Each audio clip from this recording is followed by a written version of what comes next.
Good evening, everybody, and welcome to On Texas Football. I'm your host, Blake Monroe, where I'm joined by Rod Babers and Ray Peters. And guys, there is a whole lot to talk about. A few hours ago, I thought there was only going to be a couple things, but we have an action-packed. I don't even know where to begin. Let's start with probably the biggest news. Backup quarterback Malik Murphy announces his intentions to enter the transfer portal. Yeah. Hey, Rod, that's a lot of people they had that expectation, didn't they? So when you have a room that, again, there's no confirmation yet from Quinn Ewers about coming back, but we've heard the prognosticators say that there's a very good chance that Quinn comes back. You've got Arch Manning, the number one recruit in the country last year. You got Malik with a couple of years in the system, got a little action in a couple of the games this season. There was kind of a feeling that maybe Double M was going to put his name in the portal, don't you think? Yeah, I think most Longhorn fans out there understood that with a jam-packed quarterback room and with the kind of new development that Quinn was going to come back, the belief was that Quinn was fast-tracked his entire career. He's pretty much been fast-tracked, right? Left high school early, left Ohio State to come to Texas so he can start. The belief was he gets a first-round grade, Quinn's out, and if he plays well enough. Well, I think Quinn has played really well, but I heard Mel Kiper say that he thought Quinn should go back to school. I believe his representatives, they got great connections, right? The NIL space allows for these guys to have NIL representation. Well, they're just agents.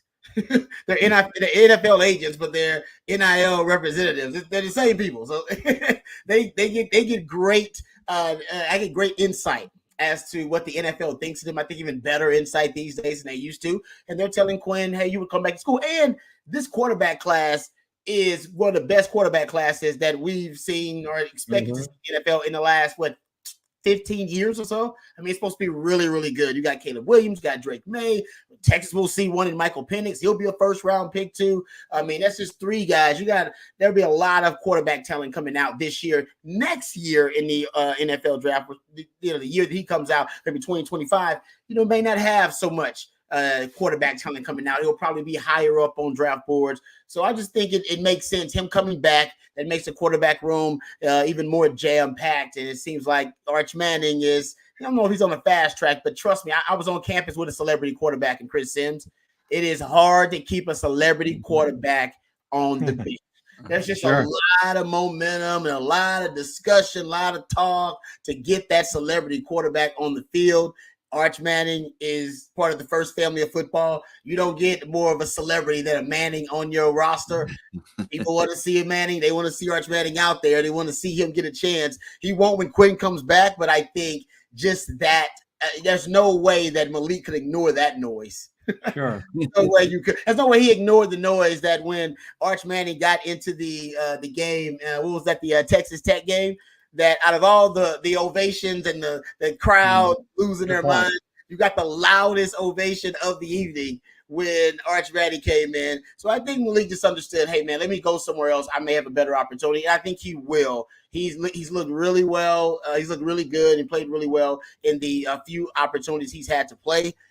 In the spring game, last spring game, he looked really good. So I think he's got enough on film now where he'll be a coveted commodity. He'll be a coveted asset in the transfer portal. Hey, Rod and Blake, can you speak to how valuable 2 years in the Steve Sarkisian Quarterback Academy is?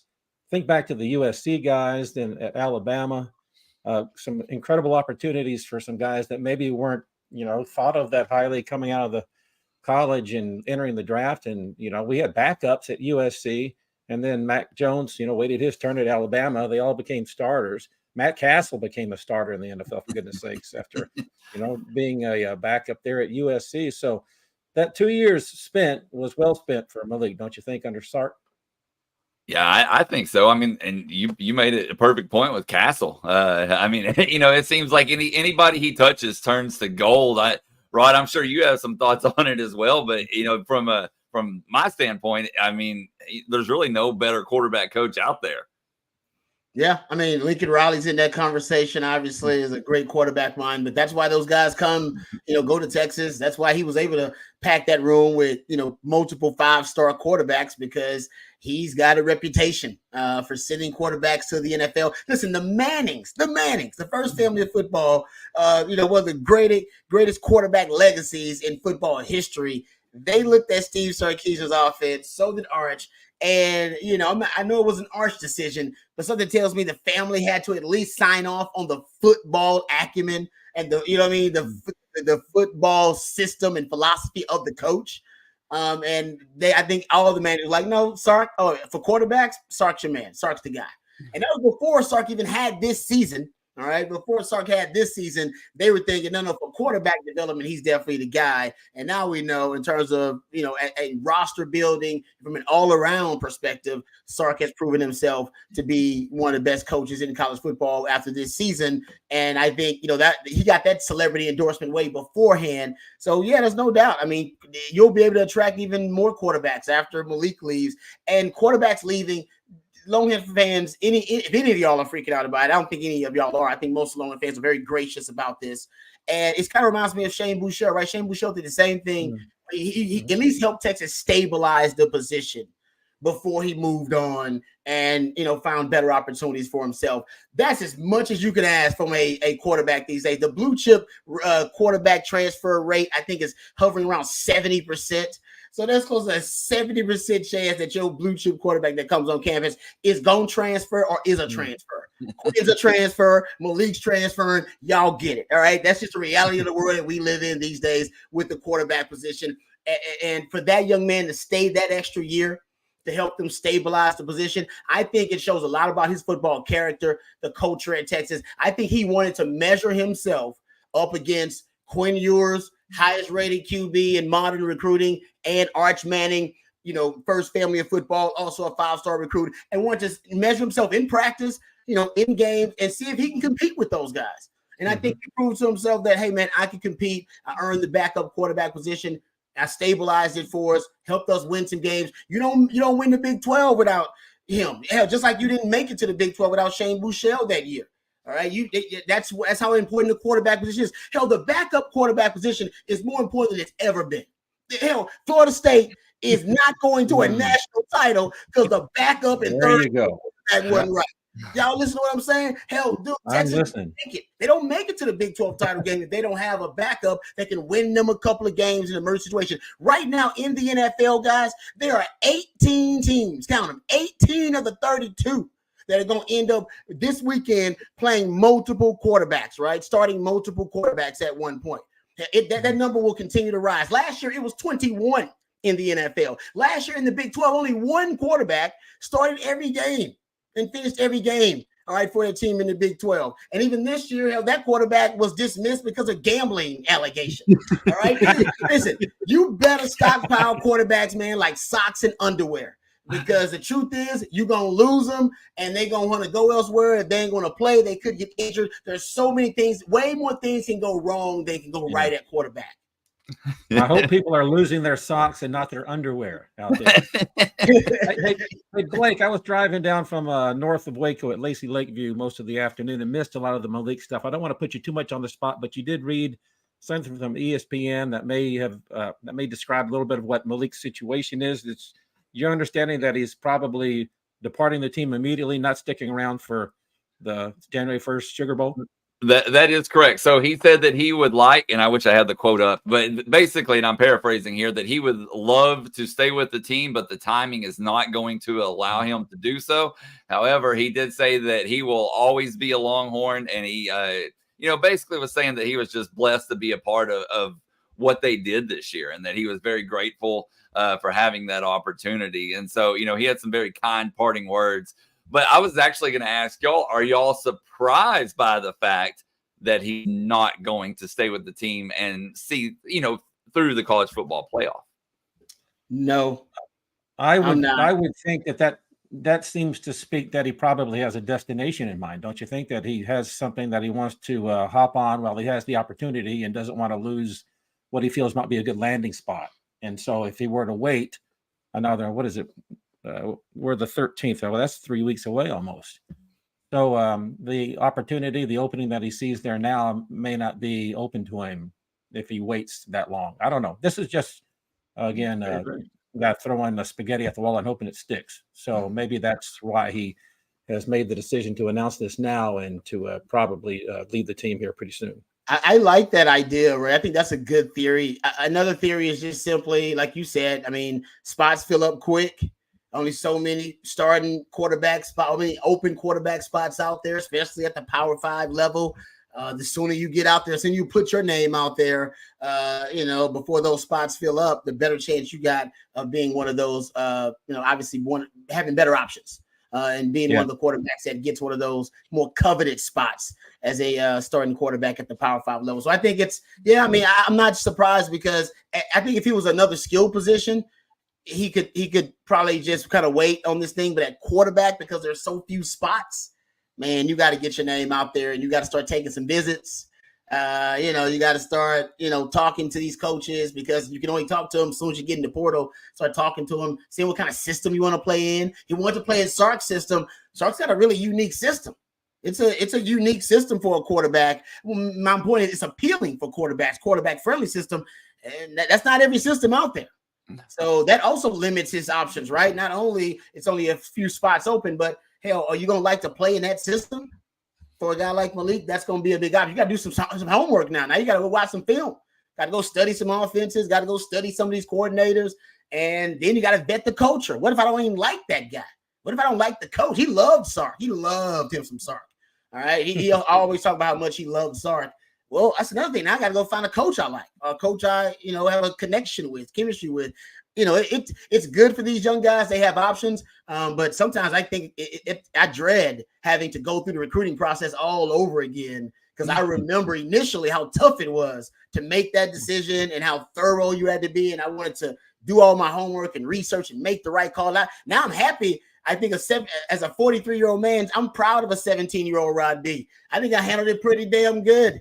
You know what I mean? I was choosing between Mac Brown, R.C. Slocum, Bobby Bowden, and I did make a mistake. I had Joe Paterno up in there too. So it wasn't all good. It wasn't all good. Hey, Blake, on Wednesday nights, sometimes Rod breaks into a third-person Rod and calls himself Rod and B. And that's when they really get loose. They really get loose around here. Hey, people are throwing out some things. So, hey, let's throw this out. Hey, Blake, you're always like king of the nice guys. Nobody ever says anything bad about you. No, I don't know about that. Right? You're the son every mom wants to have. I can tell, man. So what happens if the next two games, Quinn Ewers puts on the greatest show any collegiate quarterbacks ever put on? NFL scouts are wowed. They say, this kid has got to come join my Chicago Bears. We need this kid because he's the man. He's jumping. So don't you think? Yeah. I mean, yeah, I don't know. I think he's pretty dead set on coming back next year. Bobby, of course, we talked about this a little bit earlier today. Bobby said originally he thought the chances of Quinn coming back were 90%. And then reading the tea leaves, from this situation of Malik leaving, that could possibly go up even higher now. So, he was thinking even 95%. And I got to say, I'm in agreement with him. And we've talked about it in the mornings for sure, that quarterbacks are a lot more successful in the NFL when they get that third full year, that third full season in there. So, man, the Bears. It's brought up a lot, but I don't see it happening. What do you guys think on that one? Yeah, if you're told you're in the top three, hey, Rob, that's hard to turn down, right? Because that's what the kid's been shooting for his whole life. Yeah, he would have to. His draft stock would have to skyrocket, because now I'm doing absolute best case scenario for that. Yes. Listen, he could easily become a first round pick. I mean, right now I think he's grading out as a second round pick, and I think his dream has always been, hey, I want to be a first round pick, and I got a chance to do that if I just stay in school, improve, and then come out in a less quarterback saturated draft, right? Which you deal with now. But think about it. He set all types of records, played the best game he's ever played in the Big 12 title game versus Oklahoma State, right? Probably at the high school or the college level. I'm with you, Ray. It's not out of the realm that if he goes up against Washington and throws, I don't know, 500 yards versus Washington, and then has another game like that against Michigan or Alabama, that, you know, he skyrockets up draft boards, and teams say, listen, he's a first-round pick. He may not be one of the top 3 quarterbacks, but he's definitely going to be a first-round pick. I could see it. I could see him deciding, you know what, I'm going. I think right now I think he's coming back because he's gotten the advice from his, you know, circle that he should come back.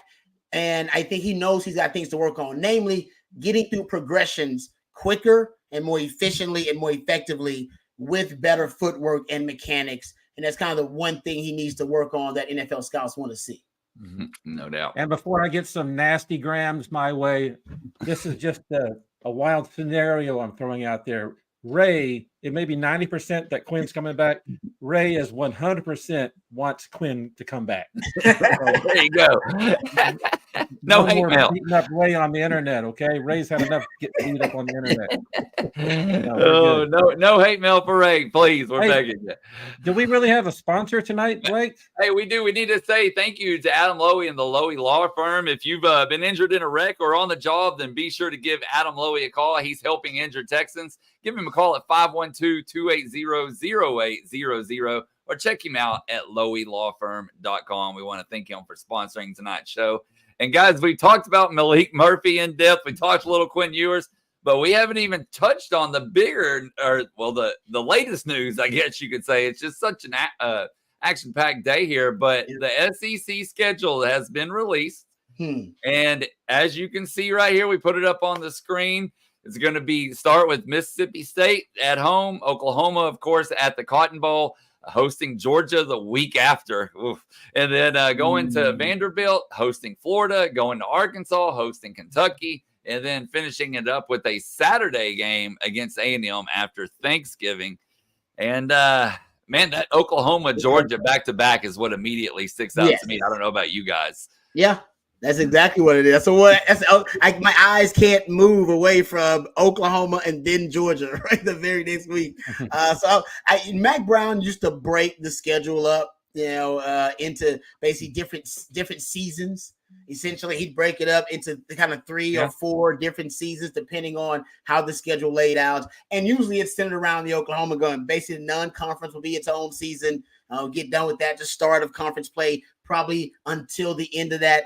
Basically, whenever the Oklahoma game happens, he would start a new season right after the Oklahoma game. And it was smart, essentially, because he would say, and I agree with him now looking back at it, after the Oklahoma game, whether you win or you lose, you really got to recalibrate. Because if you win that game, you were in the national championship conversation, and you really had to worry about how you handle success. And you want the guys to keep their focus and make sure that they still were on even keel, even though you were probably going to be catapulted into the top 5 in the country after that game. If you lost that game, it feels like, because of the pageantry and the theater, everything around it, and the magnitude of it, it feels like a postseason game. It feels like, damn, man, our season's kind of over when you lose that game. Trust me, I lost it more than I wanted. And Mac used to understand, all right, if you lose that game, then we definitely need to regroup.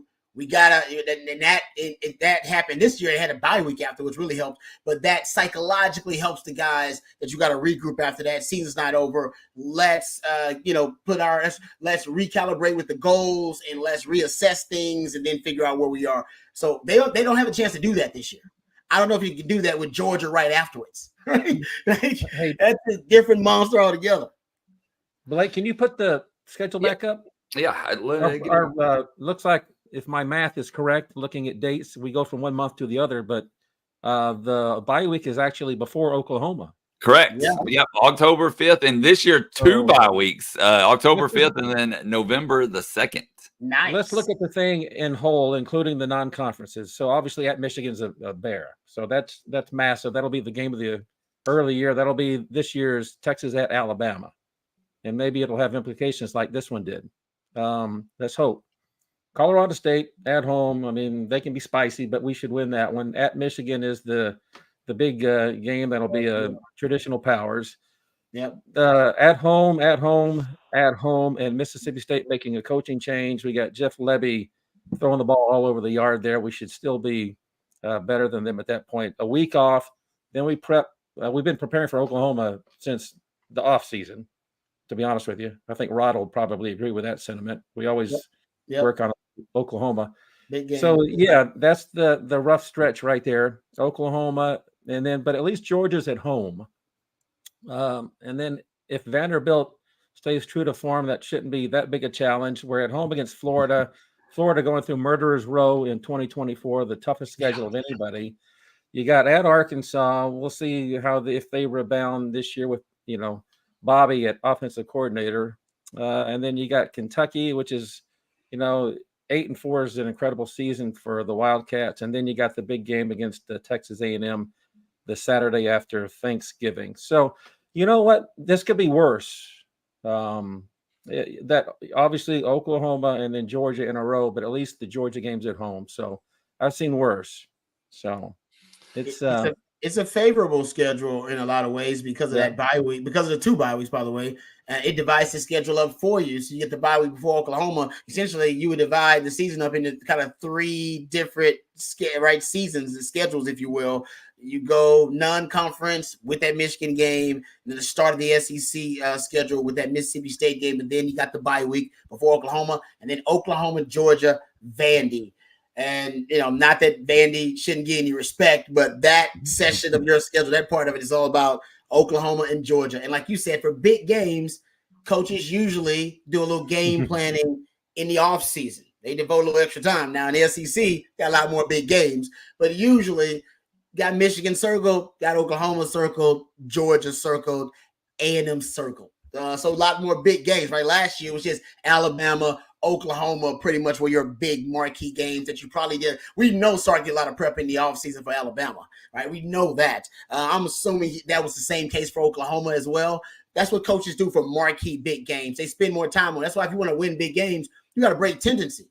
Because the coaches, even in this game coming up in the Sugar Bowl, you want to win a big game, you got to break tendency because coaches know it. They know all your tendencies. They know all your traits, your trends. They're studying all that. The support staff, they got 50 Rod B's, all right, in a little room that's just studying data and looking at data points and trends. They got a bunch of me's over there, man. All right, so they know your trends, and the best way for you to be able to win that game is to be able to know when to break tendency and know how to do it at the right time. But yeah, I think that this schedule, I'm with you, Ray. I like the schedule. I don't like it, but it's favorable. I think Texas it looks pretty good. Yeah. Hey, we got a super chat real quick. I want to read, guys, as it pertains to what we're talking about. Johnny Epp says, already got my tickets for UTSA in Georgia. Yep, it's definitely hurting my pockets. Hook 'em. Thank you, Johnny. And I bet it is, especially that Georgia game. Ugh. Yeah, I'm a guy who always looks for the bargain seats, and so I don't know that I'll have that opportunity moving forward in the SEC. So maybe, raise up in the rafters and the nosebleeds for a reasonable price. I don't know if that's going to happen much anymore, but we'll see. Maybe we'll still manage a few. But hey, Blake, can I ask you a favor? Because you're the guy who has the good computer and know how to use it without the screen going to black, like what happens when I try to run things. Is there a way to get Oklahoma's schedule up? I'm just curious to see what their schedule looks like without an offensive line. Well, give me just a second here. Yeah, it doesn't need to be as pretty as the one Matthew prepared for us. But yeah, just something would be nice to kind of see what the Sooners have going on. Yeah, the reports are that they're going to have 0 returning starting offensive linemen, that's phenomenal, right? That's an issue. But the beauty of that is this has a downside, ugly side to the transfer portal. Then there's an upside to the transfer portal. Listen, Deion Sanders has overhauled his offensive line in 72 hours of the transfer portal. He's got 4 offensive linemen that he picked up in the transfer portal, and they got one of the top highest rated recruits on the O-line as well. So essentially, they've figured out their O-line. That the transfer portal makes that possible.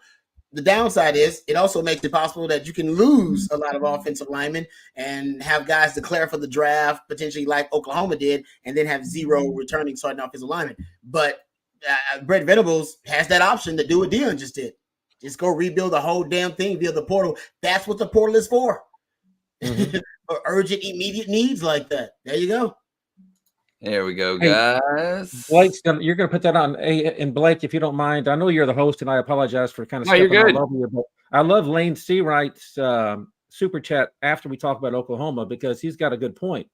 Because the SEC would always have a cupcake at the end of the year, right? I don't know Yeah. that we ain't got that. Yeah, Like we can go my- ahead and discuss that real quick. Lane says, "Do we not get a fluff game late in the season? I thought SEC does it week 12 or so. Oklahoma kind of gets one in Maine. There ain't no Yeah, doubt about that. That's exactly what that is. So, how about that? I That's an mean, interesting point. maybe Yeah, it's I the mean- way that we picked Michigan, Alabama the prior 2 years. So other people have directional state, So okay, so we got Temple Owls. That's going to be at home against the Cougars. So that's no longer a conference game. So that's out of conference. 3 straight home games. How about that? 4. Look at that. 4 straight home games for Oklahoma, unless I'm misreading that. No. That's what that looks like, Start the correct? season? Yeah, that's crazy actually. And then Auburn, then neutral site, back home, then finally at Ole Miss. They got a lot of home games. Gee, what do they have? They got 4 road games all year out of 12. You get Alabama at home. Yeah, that's not too shabby. At LSU is going to be tough. That's significant. At Missouri, we'll see if Eli keeps Missouri up. So this is, well, I don't know. I know that they lost a lot of guys in the portal, and they'll be breaking in their young quarterback. It could be a lot worse for Oklahoma too, couldn't it? Yeah, I mean, it's like you said, it could be a lot worse. It could have that Florida schedule, that murderer's row schedule, especially there at the end of the season. So, I mean, honestly, I think Texas and Oklahoma, while it's not the easiest, it's also nowhere near the hardest by any stretch of the imagination. Sure. Yeah, I can't believe they only got 4 road games. That's I can't believe that. Well, I guess technically the Texas game is a neutral site game. Yeah. So that's away from home, but still, that's pretty good. Yeah, at LSU, Ole Miss. I mean, and those are probably the 2 hardest road ones. Obviously, Missouri, tough this year. We'll see how they are next year. I think it's pretty cool that Willie Fritz he's still going to end up playing Oklahoma. Right? He's going to end up playing Oklahoma because we went from Tulane to ULA. I think that's pretty cool, actually. Hey, and you should never ask a question where you don't really know the answer. Sometimes on things like a live stream. But has anybody heard? Did we get the news tonight during the SEC release schedule about the pod thing, the 3-team, 4-team? Has that been established, or is that something still to be determined? Rod, you can correct me if I'm wrong, but I haven't heard anything about that yet. Okay. I don't know exactly what. Well, do we have Arkansas on ours? Texas has their rivals, so I think they went with the model of giving them their multiple rivals. Yeah. So who knows? We'll probably find that out sooner or later on what exactly they're going to be doing there. Yeah, because they were going to go with either one permanent opponent and then rotating the rest, or they were going to go with 3 opponents you play annually, right? Something like that, and then you rotate the rest of the schedules. And I don't know. I think they're leaning toward giving you 3 or multiple rivals instead of just a one rival, because that's problematic. Because not everybody will be happy with just one rival. And I know the Aggies had a problem with that, or some people had a problem with being matched up with the Aggies as their annual rival. If you're going to be a matchmaker like that, you're potentially going to upset some folks if you only give them one rival when you're trying to, pair up these programs. And real quick, guys, we got some chat comments that it's saying no divisions, no pods, nothing like that. So I guess there you go. Now that's how they're going to roll with it this first year as Texas goes into the SEC. So awesome. All right, y'all, we need to move on here. We still got some more to talk about. We haven't even got to many questions yet, but Kobe Black, the Longhorns, of course, landed a big commitment from him. Ray, you were there. Rod, you're very high on Kobe Black. But Ray, let's start with the ceremony, kind of take us back to it for a minute.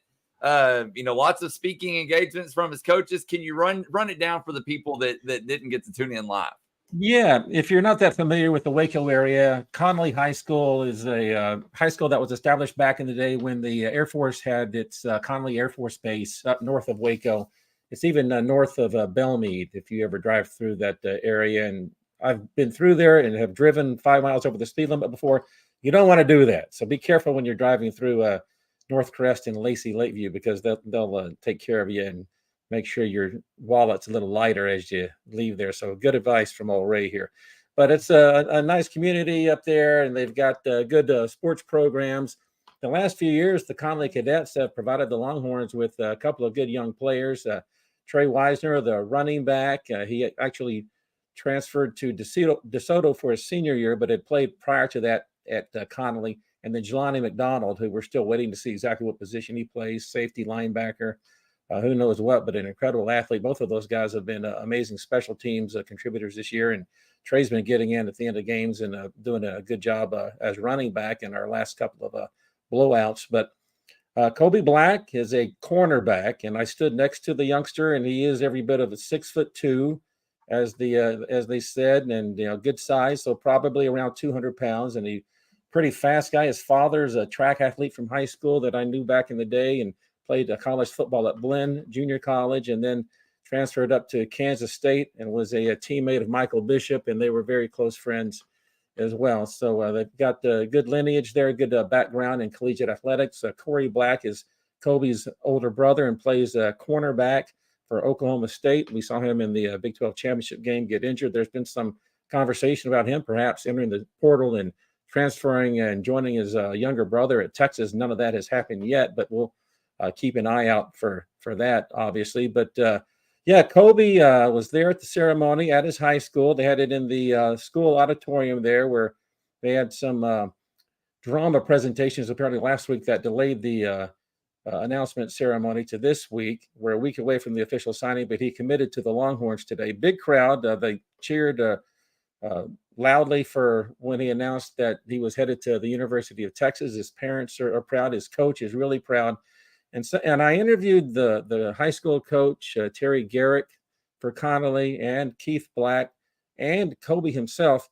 Everybody mentioned Terry Joseph, the Texas defensive back coach, about how valuable he was to the recruiting. So I know that people say, well, Coach Joseph's great over in Louisiana. Well, he's great in Central Texas as well, North Central Texas and the Waco area, because the Black family loved him. But great turnout today for a nice kind of soft-spoken guy, and Kobe Black, and we're expecting big things from him as a cornerback moving forward. He insists, even though he's 6'2", 200-plus pounds, he's not a safety. He's a cornerback, and he wants you to know that. But good event today. And Blake, maybe I have an interview from the coach that we'll try to maybe we can get you guys to air that tomorrow morning on Coffee and Football. Yeah, I'll get with Matt and see if we can't get that up for everybody to hear. Yeah, I think people would like to hear that, because not only does he talk about Kobe, he talks about the Texas program and what a good job they're doing recruiting his school. So I think that Longhorn fans will be happy to hear that. For sure. Now, Rod, as I said a minute ago, you're very high on Kobe Black. Why don't you give people the rundown on, what makes him such a special prospect? He is special. What I love, first of all, Ray did a great job with the interviews. And one of the points that I heard Kobe Black say when you asked him just about how Texas was going to utilize him, and how he envisioned being a pivotal piece for the Texas defense, he mentioned Ryan Watts and talked about the boundary side, which makes me think the coaches, when they're pitching him and they're talking to him about his future at Texas, they're envisioning him being that boundary corner, which means they want him to press a lot. Now, Texas wants to play more press man, field, and boundary. We actually seen them doing it lately in the Tech game, the Oklahoma State game. They're doing it more and more. They got these young bucks that they like, Terrence Brooks, Malik Muhammad out there. They like these guys playing press. They want to do more of it. He can be a premier press corner on that boundary side. I think he can do it on the field side. I know he insists that he is he's a cornerback, but I think he can play safety too if you need him to play safety. He does have that kind of DB skill, but for the cornerback position, he's got really nice hips, fluid hips, great athlete overall. They got him playing, wide receiver out there. They're trying to hand him off the ball on jet sweeps. So he's got ball skills. That's always a plus, added value at the defensive back position. That means he could potentially be a ball hawk for you. Love ball-minded players, all right, because those guys will get a forced turnover so he can get takeaways. Malik Muhammad's one of those guys, right? Ball-minded defenders. He also is one of those guys that He's really patient. It's hard to teach patience for young DBs, a lot of young DBs, especially at the line of scrimmage. They're impatient. They want to get their hands on the guy. So sometimes they'll overreach, hand placement's a little off. This guy's really patient. What are you talking about? His hand placement? Or are you talking about waiting to jam or get a reroute a wide receiver? I love that about his game. He's also got really good feet. I mean, he's got all the raw materials to be a premier press coverage corner. I think that's what they want to do more of. He's long, he's rangy. As long as he's got the work ethic, and as long as he's willing to be a student of the game, to learn to be a football investigator, pick up those little clues on, what teams are trying to do and how they're trying to exploit them, I think this guy's going to end up being a starting corner for Texas at one point. And he's got all the raw materials to be a next level player with a Sunday skill set. Yeah, for sure. And then, hey, Ray, real quick, I did want to ask you, was that his older brother that was speaking at the very first of that? Because when we were streaming that live, we did have a few people ask that, and I thought that was the case, but I wasn't for sure. No, his brother was sitting next to him at the table. Okay. And I didn't notice it at the time because I was there with my camera, and you can't see anything through an iPhone camera doing this, trying not to. I'm sorry if it looked like I was in an earthquake on occasion. But I'm an old man. I got the shakes, but I'm trying to do the best I can. But so I didn't notice it. But somebody I read later that his brother was wearing a Longhorn hat, which was kind of surprising to see that Corey, an Oklahoma State Cowboy, would be wearing a Longhorn cap, but maybe just in support of his little brother. So, but no, it was the Black family up on the stage next to Kobe. And the folks who were speaking early on were a couple of his coaches. The first younger coach to speak was, I think, one of his youth coaches who kind of almost wrote a poem about Kobe and read it for everyone. Yeah, and then the next one was the high school basketball coach. And we've seen highlights of Kobe over the years doing a monster, rafter shattering jams in the Conley Gymnasium because he's a great athlete and a good basketball player as well. So, yeah, that was the second man to speak was his high school basketball coach. The first one was a youth coach who had coached him when he was in the grade school athletic events. And so those were the first two to speak.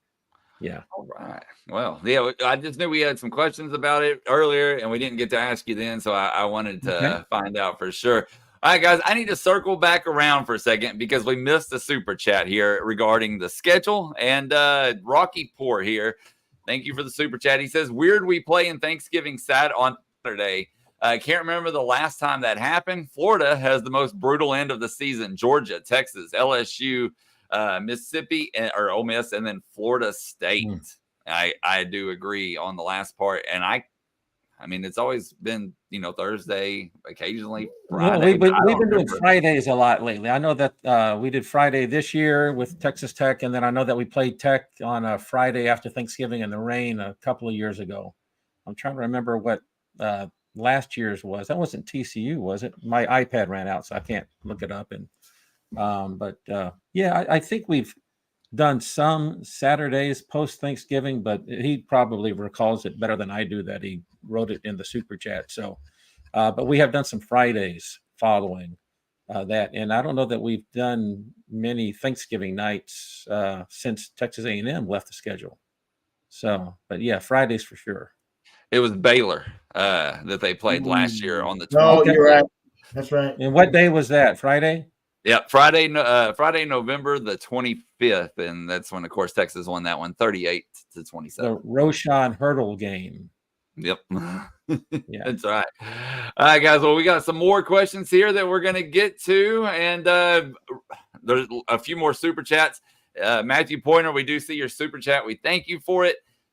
Go back to Sunday night's live stream, and you can see Bobby's answer there to that one. Then let's say this one here from Kerry Stewart. Thank you, Kerry. He says, Rod, mayor of Goat City, special team pick 6. Hey, I appreciate that, man. I appreciate that. Thank you, Kerry. Okay. And then we have this next one here, guys, from Russ Watkins. Thank you, Russ. He says, just want to say it's a great time to be a Longhorn fan. Hook 'em. And, Bobby and I were talking about this earlier. I mean, they've been wandering in the desert for years, guys. It is a good time to be a Longhorn fan, football-wise. You know, basketball coming off the Elite Eight. Baseball's had success. Women's basketball is doing well. Volleyball in the Final Four tomorrow. Like old times. Yeah, it does seem like we're hitting a golden era potentially again in Texas athletics. And by the way, Texas athletics was doing perfectly fine. I mean, it was one of the best athletic departments in the country. It was just that was the case in spite of football, right? It was not because of football. And now you're going to add football to that. I believe Texas is the first program that's had their volleyball team and their football team in the Final Four. So, I mean, I'm with you. Rod, remind me, are you 98 to 02 or 99 to 03? What was your time here? 99 to 02. Yeah. So that was a period of growth. That was when Matt kind of turned the corner with, it was post Ricky, but the next year following. So they had kind of laid some groundwork there, but it was your era with some of the big recruits, Chris and the lineman Corey Reddy. Right? Yep. So that kind of turned things around. Those were the Arch Manning recruitments of the day, and then kind of the perception of Texas changed. Mm-hmm. What can happen for a sports program, the entire athletic program, when your football team starts turning the corner, the feeling starts lifting for everybody that, hey, things are heading in the right direction? What can that do for, just walking around campus? Are you walking a little straighter, your head a little higher? How does that feel? Well, no, I think, it has a ton of benefits, right? There's just a lot of added value. When I came out as a recruit, being recruited by Texas, it's hard to think of this, but Texas was not a cool football program. They were not the IT program. They were not at all. Mm-hmm. They were actually the Aggies had a kind of a cooler reputation as the wrecking crew than the Longhorn football program had at the time. Just telling you as a young kid. And Mack Brown understood this. Mack Brown was clever enough to understand, hey, I got to make Texas cool again. He came from North Carolina. North Carolina was cool because it had the Nike brand. You had Michael Jordan. He had watched North Carolina basketball. All right, so he understood that, damn, North Carolina basketball, that brand is cool. And people just want to go there to be a part of that really cool brand. And I think he wanted to take some of that and take it to Texas. I know this because when he first got to Texas, Texas was a Reebok school. And Matt kept preaching to all the recruits, don't worry, we'll be Nike by the time you get here. We're going to be Nike. Don't worry about it. And he did that because he knew Reebok wasn't cool. Them kids didn't want to wear Reebok. When no kids wearing Reebok, we were wearing Nike. And cool is currency in recruiting. And Sark. Say what you want about Sark, but Sark has got a cool factor to him. Whether you're talking about the shoes that he wears or his wife, L'Oreal, fashionista, dressing him so he's always pretty fly. I talked to Anthony Hill, and we asked him, like, hey, man, what you like about Sark? He mentioned his shoes. That was one of the first things he mentioned. He's like, yeah, I love Sark. Man, I love his shoes, though. His shoes are always clean. You know what I mean? Yeah, so it's just an example. Listen, Deion won 4 damn games at Colorado, and it was on TV and had big ratings because he's cool. Because Deion's cooler than your coach, all right? That's why Deion can recruit better than your coach, because he's cool, man. All right. And Ricky Williams was cool. And when I started coming to Texas, people don't get Ricky Williams made Texas cool again. Mack Brown weaponized it because Mack Brown had a marketing mind. He's like, no, Ricky's cool. He's a rebel with a cause. He's everything that Texas is not. He's the counterculture guy. Texas was a little, high sedity, and they had a different reputation for being an uppity crowd. Ain't nothing uppity about Ricky Williams. He's the opposite of uppity, man. And I think that cool factor, that adding, the Nike brand to it, riding that Ricky Williams Heisman train, he started to make getting Chris Sims to flip.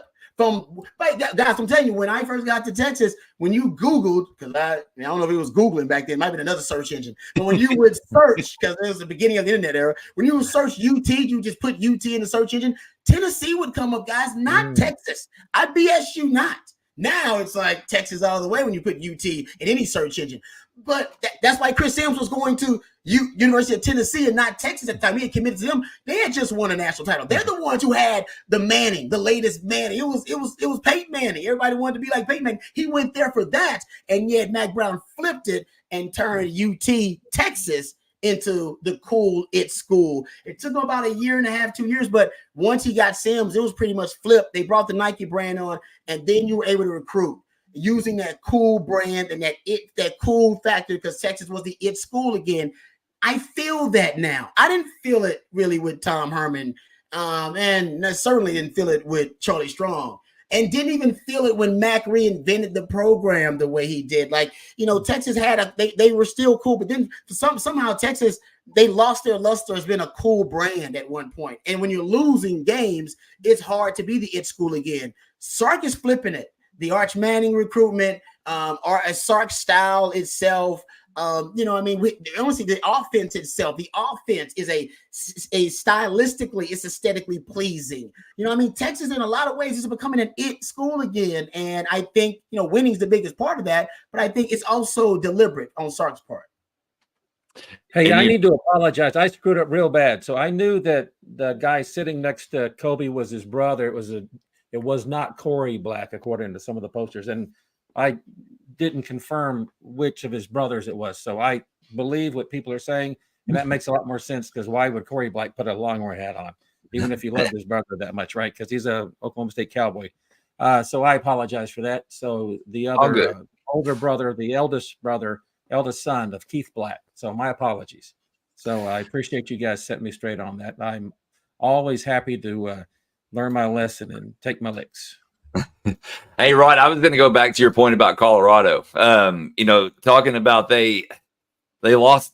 Well, they did. Let's just say they didn't win many games this year. But I saw a deal yesterday. They were in the top 5 most watched teams of the 2023 season. I mean, that's crazy, man. That's wild. That's cool factor, man. That's the cool factor. People wanted to watch. The deal had celebrities on the side. We had rappers coming to the games, hanging out, kicking on the sideline. It's like, what is going on? They're not even a good football team, but they're a cool football team. I think he learned a lot of that from Jerry Jones too. How to market himself. Deion's been a great marketing man forever, though, even before he got with Jerry Jones. He knows how to market and brand himself. But Texas has rebranded itself in terms of the football program. And I think now you're starting to see them reap some of the benefits of that in the recruiting game. Because even Kobe Black talked about it. He's like, no, I want to play with them now. I want to play with them. He said that. He's like, I want to play with that team right now, man. I wish I was on the team right now. And to me, that's him watching this team, watching the way they celebrate big plays, watching your style of play, watching how the enthusiasm they play with, watching the football culture, the football character of this team, and going, damn, I want to be a part of that. And he ain't the only one watching it saying that. Hey, we got a super chat for you, Rod, from Cotton. He says, and thank you, Cotton. He says, Rod, admit that those black Reebok shoes were kind of cool.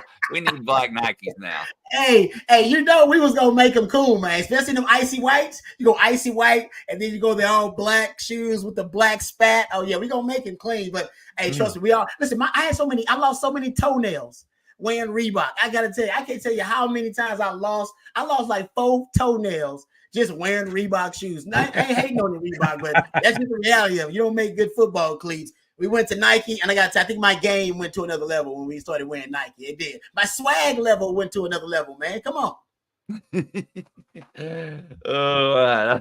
Well, moving on, guys. We got a question here from Pivo44. I don't see it. Let's get y'all's opinion. Any chance that Mitchell and Worthy return next season? As Rod shakes his head, no. Rod, I'm going to let you start. No chance, brother. Hell, I think maybe more for A.D. Mitchell than Xavier Worthy. For Xavier Worthy, I would say there's maybe 1% chance that he returns. 99% chance he goes. A.D. Mitchell, maybe a 25% chance. Oh, well, you're doing higher percentage than. Yeah, he might think about it, but I think Xavier Worthy is gone, baby, gone. I'm basing that on just the disposition of the players, like it just from meeting those guys a couple of times, and from the accounts of people close to him. I think X-Man's gone. His mom even said he was gone. His mama said he was gone. If your mama saying this your last game at Texas, then mama know. Come on. Ray, your thought. He just needs to get in front of a few guys holding a stopwatch And then they look up in amazement at what he just ran. And they said, you young man are on our radar a lot higher than some people think. And then X is gone. So he's going to run really well. I mean, they did the GPS on him, 22 point something or other the other day in the championship game. So, and I know that he was in a boot on crutches at the end, but he's been getting nicked up all year. So it comes back the next week running 22 miles an hour. So I don't know how he does it. So remember when Vince played Missouri that year and got, or Kansas State, which one? And got his knee bent back and everything. Oh my God, that's the end of Vince Young's career. And he's back later that game. So I don't know if he's got the same kind of ligaments that VY had, but thank goodness for those amazing guys that get out there and give their all for the Horns. They're pretty amazing athletes, and we're lucky to have these guys represent our university. And Xavier is going to have an opportunity. They're going to fall in love with his speed. He's doing much better with the non-broken hand this year, catching the football. As far as Ed and I can see. So Rod even threw out the number 25%. I know he was just vamping there. I was maybe thinking quite a bit lower, but I would see there's been some talk about how he might look at the draft class and maybe decide that maybe coming back another year paired with Quinn and killing it again might improve his stock compared to other guys coming out. But he's going to have a really good tape to show the NFL as well. So, I'll say this to add to what Ray said. Not that mock drafts matter, but I'm a mock slut. I'll look at anybody's mock draft. I mean, you got a mock draft, you send that to me, I'll check out your mock draft right now. I'll look at any other. You don't even have credibility. You got a mock draft, Rob, be go check it. I'm going to click that. And most of the mock drafts that I look at have A.D. Mitchell actually going ahead of Xavier Worthy.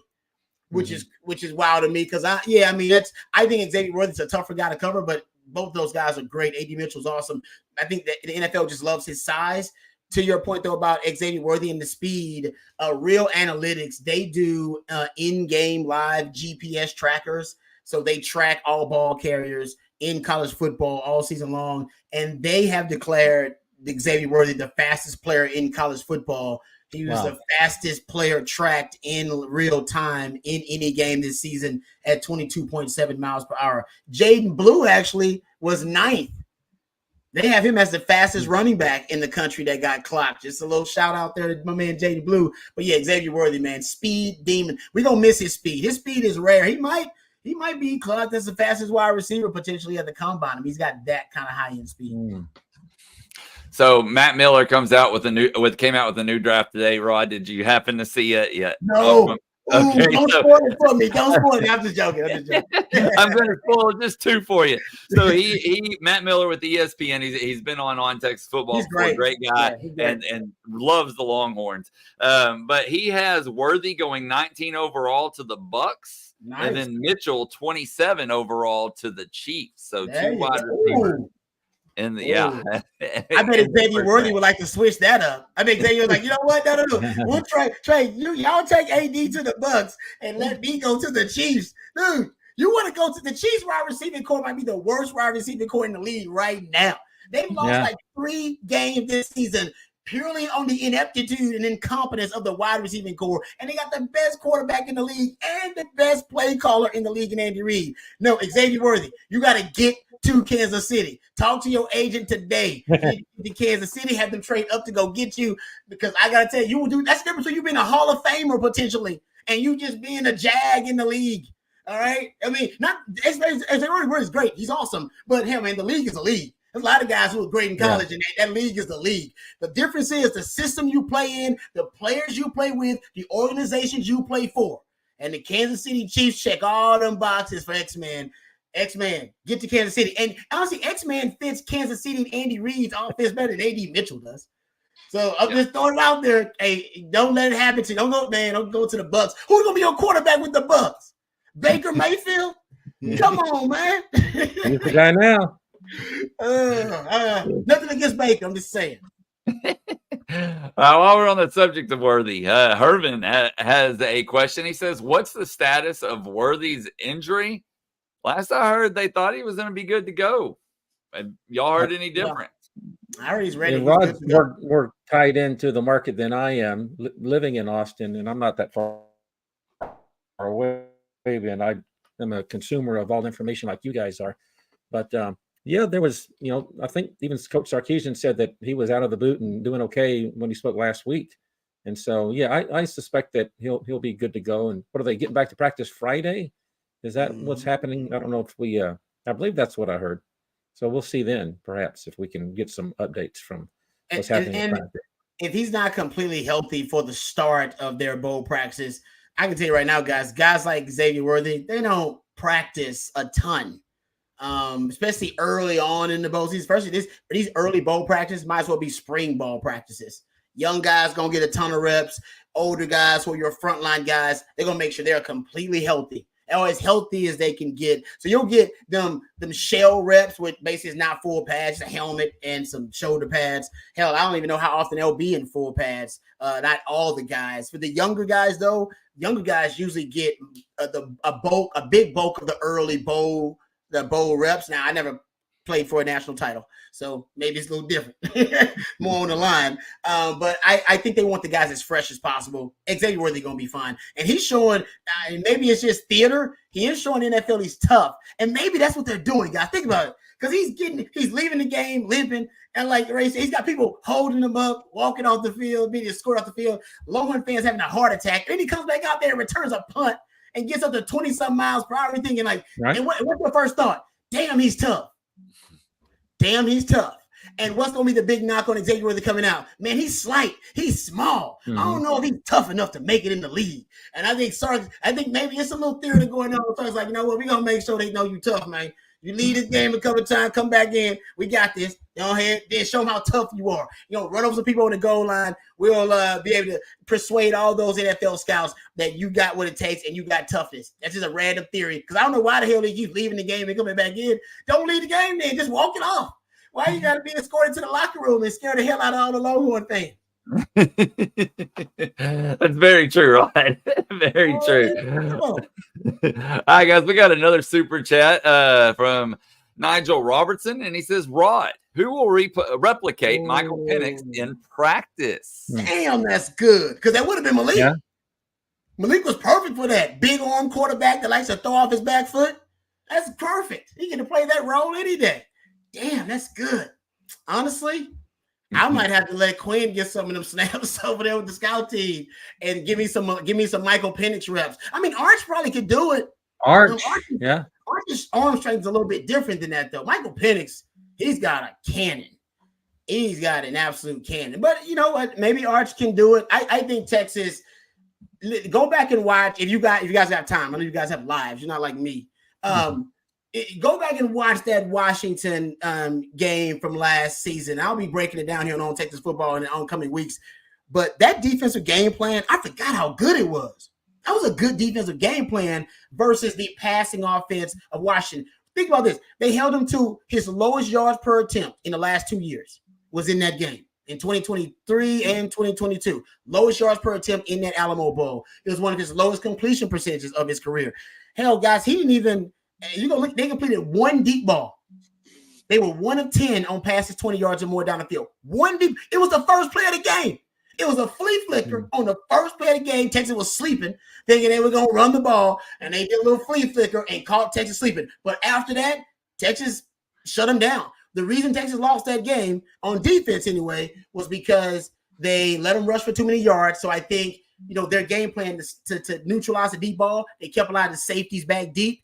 Play with lighter boxes. Washington recognized that, ran the football, average over 5.5 yards per carry, 158 rushing yards, and Texas couldn't get off the field. GOTL, get off the field. They allowed them to be 13 of 23. That's over 6% on third and fourth downs. They couldn't get off the damn field. This year, though, what's the difference? Texas got a top 5 rush defense and a top 5 third down defense in the country. So no matter what happens, if Texas keep the same defensive game plan, the way they lost the game won't play out this season because the rush defense is too damn good. They can stop the run with a light box because they got the best D-tackle duo in the country. And I think they actually are better in pass defense. They are better in pass defense in a lot of ways, personnel-wise, than they were last season. But like I said, we'll see. I'm feeling more and more confident about the Longhorns in this matchup the more film I watch. How about that? Mm-hmm. And the Texas offense will be much improved this year than what we put on the field. Quinn was good last year, one of his better games of the year in that Alamo Bowl. But he had his 2 top running backs sit out. One kid had a hernia, acting up that he put his surgery off and still, I think, caught a touchdown pass. Was it Jay Brooks who was hurt? Brooks did. And then Keelan didn't have the greatest, he was trying to run up the middle, which isn't his game. So we didn't have much of a run game that night. It was mostly Quinn, but it was 27-20, right? So, we held with them. There was a lot of talk about how Washington was a team on the come.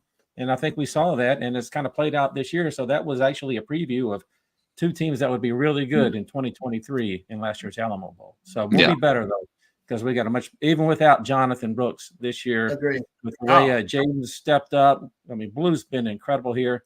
And then Baxter running hard and Keelan coming on. So, we're actually going to be a lot stronger in the run game and the increased receiving power with Xavier without a broken hand and with Adonai and JT Sanders at tight end. And Whittington. Yeah. Right? Yeah. And Whittington's been awesome lately. I mean, I don't know you think there's a strategic change that they're looking at him more, Rod? Because I was talking about him earlier. That's interesting you bring that up, Ray. Essentially, my theory is that he will always get man coverage. Always. Like you have to double X-man or roll coverage to AD Mitchell. And then you got JT Sanders. So I might double that dude depending on the down and the distance and the situation. You're never ever going to decide you're going to double team Jay Witt this time. Let's roll coverage to Jay Witt. He'll always get single coverage and he'll always get the least amount of attention from a defense. And I think now this late in the season, teams have been game planning. We got to stop AD. We got to stop JT. We got to stop X-Man. And it's like, hell, man, what about Jay Witt? Man, the hell with Jay Witt. Jay Witt beat us.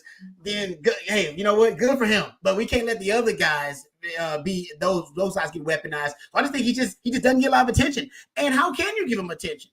I mean, he's in man-to-man coverage all the time because you can't devote resources to stop all those weapons Texas has. Mm-hmm. And that yak from Witt has been pretty incredible. That kid, borderline 5-star coming out of Cuero many years ago, fought through all those injuries, all the soft tissue things, the hernias, sports hernias. So to see him come on and stick around for another year and then have this kind of a impact is pretty great to see. Hey, Blake, you've been playing hurt, buddy. I mean, you've been. When did you start coffee and football this morning? Oh man, we start, 8 a.m. is when we got rolling this morning. And then you were on the Kobe Black thing too. So if you need to wrap it up here, we're good. I don't know if we have any super chats, but we've been on an hour and 2 minutes, so no shame in calling it a day, buddy. You did. We'll do a couple more questions, guys. Then we'll get out of here. I'll answer this one from Jordan Baker. He says, "Any news on Xavier Filsaime? He will be visiting visiting Texas this weekend officially." I'd say he's on flip watch. It sure sounds like Florida fans are pretty much acting like it's over. So then, Ray, next question is going to be for you from Paul. He says, "Ray, did Mr. Black remember you covered him all those years ago before you brought it up in the interview?" Yeah. I'm not certain. I think he's too nice a guy to tell me that, no, I don't know who the hell you are, mister. Get out of my face. So, he had a nice smile on his face, and he was very generous and gracious to me. So maybe he did. Most people just look at me and say, "Don't you owe me money?" Otherwise, if he didn't remember me, he was too nice to say, "Leave me alone." So we're good. There you go. All right. And then, guys, this will be for all of us here at the end. This last question for tonight from Pivo44. He says, "Who do you have in the Michigan-Bama game?" That's good. See, I wanted to play one of these two teams first, to be honest with you, because I thought it was a better matchup for us because I'm not that scared by the passing game. Michigan went full hazard games without throwing the ball. So I'm copying other people who are observers of college football. the reaction the Michigan team had when they announced the Final Four and they saw that Florida State was out and it would be Alabama, and there was like no discernible cheer in the room, and they're like, we got Alabama in the first round. That's not fair. So that kind of tells me that Michigan didn't want to face Alabama. I wouldn't be surprised to see Alabama, and again, I think that one's a close one, but I'm not, I don't own that. I'm just kind of like throwing out something right now, but probably a little bit of an Alabama just because they're going to come out with some playoff experience, and Michigan didn't handle it well last time against Texas Christian. So yeah, just a slight edge to Alabama. My initial, just throwing out something here. Rod? How many? I don't know how many mobile quarterbacks Michigan has played. Michigan's defense is really good, and I love that defense. It's a great defense. But I don't know how many mobile quarterbacks they've played that can move around like Jalen Milroe. Don't know if they can simulate that really in practice. Sometimes that's tough for any defense, even a good one, because it just violates so much of the structural integrity of your defense. And Nick Saban's the GOAT. Man, that's tough. I'm gonna lean Michigan right now. I'm leaning Michigan in the defense, just because I don't really trust the weapons for Alabama. I don't trust their wide receiver weapons. I wasn't impressed with their wide receivers. Were you guys? I still don't see how they're right. I was not, and I think you're gonna need some. I think hell, if it's hard for Ohio State's wide receivers against Michigan, I think Alabama's receivers gonna have some trouble. But if Jalen Milroe is making plays, improvising, then all bets are off. So he could be the great equalizer. But right now, I'm a slight lean toward Michigan. Well, I'm going to go with Alabama just because I think you give Nick Saban a month to prepare, and just to focus in. And then Milroe, I think, has really come into form. I mean, obviously, like you said, Rod, the receivers aren't super impressive, but I think there's enough talent there to get it done. But I do think it'll be a close one. I really do. And obviously, so does Vegas with the spread. I think is what Michigan favored by 2 points. So we'll see what happens. All right, guys, we got one more super chat, and it's a comment from Lane C. Wright. He says, love what you guys do. OTF is the best. Well, Lane, we appreciate all your support and everybody's support out there for On Texas Football. Without y'all, we wouldn't be here doing this. Amen, brother. Amen. Blake, what you got in the morning on coffee and football? I'm putting on a Blake right now. Hey, we got a loaded show tomorrow. Of course, we'll be rehashing all the news from today, which could just be its own show by itself. But guys, we're going to have former national champion, current Kent State head coach Haley Eckerman on from the Texas Playball program. That it was, the ESPN Player of the Year. I mean, all kinds of accolades and awards for Haley. She'll be joining us and telling Bobby and I a lot more than we know. I mean, I'm sure she's forgotten much more than Bobby and I even know about volleyball. But she'll be joining us to give us a preview of that Final Four matchup. Telling us what she likes about Texas and sort of the keys to the game as they face a very tough number 1 seeded Wisconsin team. So it's going to be a good one tomorrow. Hey, Blake, can you do me a favor? Ashton Holloman had a comment at 8:17 where he says Ray Peters needs to be on coffee and football. So I don't know if you can find that. There we go, right there. Yeah. Hey, Ray's an old man, retired old fart. He's going to be sleeping in. Blake's the youngin'. I'll get up a little bit late sometimes and weigh in on the YouTube chat. But we'll gotta get you on there sometime, Ray. You guys do a great job. Hey, I had fun. Hey, Blake, I know that you don't want to work, 18 hours straight every day, man, but you're always welcome to hop on this Wednesday show. You're awesome, dude. Thanks. Hey, well, I appreciate it, guys. I appreciate y'all having me tonight, and we appreciate everybody out there watching, listening, however you're doing it. We just appreciate the support. Appreciate all the super chats as well.